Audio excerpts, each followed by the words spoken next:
April 22వ తారీఖు నాడు కాశ్మీర్ పహల్గాంలో ఈ ఉగ్రవాద చర్య ఏదైతే జరిగిందో దాన్ని పూర్తిగా ఖండిస్తూ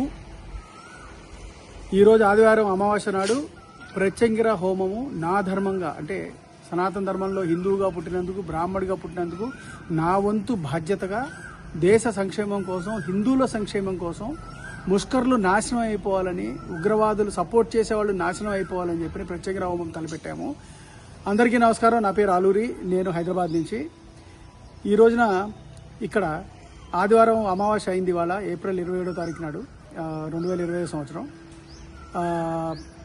ఒక 5-10 నిమిషాల్లో ప్రత్యేక హోమం స్టార్ట్ చేయబోతున్నాము. కేవలం ఇది దేశ సంక్షేమం కోసము ఈ ప్రత్యేక అమ్మవారి హోమం చేసి పాకిస్తాన్ సర్వనాశనం అయిపోవాలా, యుద్ధం రావాలా, నరేంద్ర మోడీ గారు, మన రేవంత్ రెడ్డి అన్న గారు, ఇంకా దేశ రాజకీయ నాయకులు అందరూ సమిష్టిగా ఈ పాకిస్తాన్ని ప్రపంచ పటంలోంచి తుడిపేసి, పాకిస్తాన్ భూభాగం ఒకప్పుడు మనదే, అది మళ్లీ మనకు వచ్చేసి అది మన పూర్తి వ్యవసాయ క్షేత్రంలాగా అయిపోయి భారత్ ఇంకా అభివృద్ధి చెందాలని, సనాతన ధర్మం అభివృద్ధి చెందాలని, హిందువులు సుఖశాంతులతో ఉండాలని.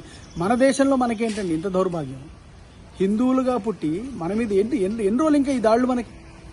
సో ఈ దాడులు ఆగిపోవాలని, ముష్కర్లు నాశనం అయిపోవాలని, ముష్కర్లకి సపోర్ట్ చేసే ఈ ఇస్లాం మతస్థులు ఎవరైతే ఉన్నారో, సపోర్ట్ చేసే వాళ్ళందరూ, ఇస్లాం మొత్తాన్ని నేను అనట్లేదు, 90% ఇస్లాం అట్లాగే ఉంది, వాళ్ళకే సపోర్ట్ చేస్తారు. హైదరాబాద్లో కూడా పాకిస్తాన్ సపోర్ట్ చేసేవాళ్ళు చాలా మంది ఉన్నారు మనకి.